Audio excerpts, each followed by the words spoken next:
हर कत्ल का कोई न कोई मोहरक होता है। इरफान के कत्ल की वजह उस्मान ने जो बयान की, उसे जानने के बाद जुर्म की टीम के लिए जरूरी हो गया था कि इस कत्ल की वजह बनने वाली उस्मान की बीवी शाजिया से उस्मान की जानिब से बयान की जाने वाली तफसीलात की हकीकत जान ली जाए। उस्मान जो आपके शौहर है जी, इन्होंने मर्डर किया है। जी, क्यों किया ये? गैरत में किया है। गैरत में? जी, मतलब जब उसने ज़बरदस्ती की है हमारे घर में घुस के, कोई भी शौहर बर्दाश्त तो नहीं करेगा ना। कितने सालों से जानती थी आप उसको? मैं तो नहीं जानती, लेकिन मेरे शौहर बचपन से ही उनको जानते हैं। इस दौरान में इसने कभी कोई इस तरह के इशारे किए जो आपको समझ में आए? नहीं, आपका बयान आपके शौहर से बिल्कुल उलट है। मतलब इशारे कभी सामने आए नहीं तो इशारे क्या होंगे, लेकिन फ़ोन बोल रही हूँ ना, फ़ोन वो शौहर मेरे का घर पड़ा रहता था, वो घर रख के जाते थे, तो इसको पता था वो घर रख के जाते। मेरे शौहर ने इसको मना भी किया था कि फ़ोन घर पे पड़ा होता है, फ़ोन मत किया करो। तो ये फ़ोन करता था जानबूझ के, अक्सर दिन में दोपहर में इस तरह फ़ोन करता था। ये फ़ोन पे क्या बात होती थी? कि भाई शुरू में तो यही बात होती थी कि भाई उस्मान है, मैं बोलती थी नहीं फ़ोन घर पे है, मैं बोलती थी जी घर पे ही है। अच्छा, कोई बात कोई काम होता था तो वो मैसेज मुझे दे देता था कि ये मैसेज है, जब वो आए तो उनको बोल देना कि इरफान का फ़ोन आया था, वो ये बोल रहे थे। अक्सर ही फ़ोन आता था, अक्सर ही। फिर मैं इनको कहती थी आपके फ़ोन बहुत आते हैं, आप अपना मोबाइल साथ ले जाया करें। फिर ये भाभी भाभी कह के जैसे इंसान फ्री हो जाता है ना, ऐसे हो गया था। मजाक करता था, बातें करता था, ऐसे कहता था कि आप मुझे ना आप अच्छा समझो, भाई समझो, मैं आपको भाभी कहता हूँ। ये फिजिकल अपीयरेंस पे वो कहता था या टेलीफोन पे? टेलीफोन पे। इसका मतलब है कि गुफ्तगू एक से ज़्यादा बार हुई है। जी। इस गुफ्तगू का जिक्र आपने अपने शौहर से नहीं किया? नहीं। किसी से भी टेलीफोन पे इस तरह से बात कर लेती थी आप? नहीं। ये मेहरबानी से उस पे थी? नहीं, वो खुद से ही करता था फ़ोन। 3 जगह आपने अपने शौहर से झूठ बोला। जब आपके शौहर ने पूछा तो आपने इनकार किया। जी। जब आपके शौहर ने मज़ीद डिग आउट की चीज़ें तो आपने कुरान पे हाथ रख करके और फिर बात को घुमाई। उसके बाद जब आपके शौहर ने कड़ा पकड़ा तब भी आपने झूठ बोला। जब 3 जगह एक औरत झूठ बोल सकती है तो इस बात की क्या गारंटी है कि चौथी जगह सच बोल रही है?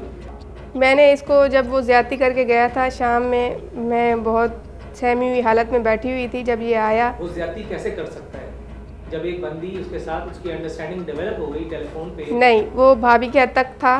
वो भाभी के हद तक वो जी। गुफ्तगू में क्या बात होती थी वो तो हमें ही मालूम ना।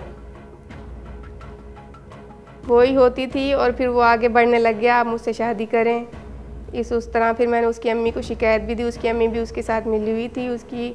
फिर मैं अपना फ़ोन जो ये रख के जाता था ना, कभी ऐसी देखी है कि जो? जी, आप उससे पूछ भी सकते हैं। किससे? उसकी माँ से। वो बात की इकरार करेगी आपके कहने के मुताबिक? जो भी कहे, अब मैं सच ही कह रही हूँ। ठीक है, ज़बरदस्ती आके उसने आपके साथ वो किया? जी। और आपका क्या रिएक्शन था? मारने वाला, भगाने वाला और ख़ुद को बचाने वाला। निशान भी हैं जगह जगह पे। अगर मैं राज़ी होती तो शायद ऐसा ना होता। उस्मान और शाजिया के बयानात जानने के बाद ये बात वाज़ेह हो चुकी थी कि मकतूल इरफान ने मौशरती बेराहरवी का शिकार होकर दोस्ती जैसे अजीम रिश्ते की हुर्मत को दागदार किया था। लेकिन यहाँ कसूरवार सिर्फ मकतूल इरफान ही नहीं, बल्कि अपने शरीक हयात से सच्चाई छुपाने और झूठ बोलने वाली उस्मान की बीवी शाजिया भी थी, जिसकी कम अकली और वक्ती खुशी की ख्वाहिश ने इसका हंसता बसता घर उजाड़ दिया। मुल्ज़िम मोहम्मद उस्मान वाल मोहम्मद अकबर ने 1/2/2012 को वक्त 12:30 बजे पीपल्स कॉलोनी के एरिए में अपने मकान में अपने एक दोस्त मोहम्मद इरफान उम्र 23 साल को छुरियों के वार करके कत्ल किया और फिर उसके बाद उसने अपने आप को पुलिस के सामने सरेंडर किया, जिस पर पुलिस इत्तला पाकर मौके पर पहुंची और उसकी मकतूल की नाश का जो ज़ाब्ता कार्रवाई बनती थी वो कार्रवाई अमल में लाई और उसका अस्पताल शिफ्ट किया। मकतूल की वालदा शमीम बाई ने रब्ता किया और उसने अपना स्टेटमेंट रिकॉर्ड कराया कि मोहम्मद उस्मान और उसकी बीवी शाजिया ने मेरे बेटे इरफान को नामालूम वजूहात की बिना पर अपने घर में बुलाकर छुरियों के वार करके कत्ल कर दिया। इस पर जो है मोहम्मद उस्मान की वाइफ शाजिया को भी शवायद को मद्देनज़र रखते हुए अरेस्ट किया गया। आज उनका अदालत में पेश करके रिमांड हासिल किया गया। शाजिया के इंट्रोगेशन बयान से ये सामने आया कि शाजिया और मकतूल के कोई आपस में ऐसे ताल्लुकात थे जिसकी खबर इस मोहम्मद उस्मान मुलज़िम को होगी।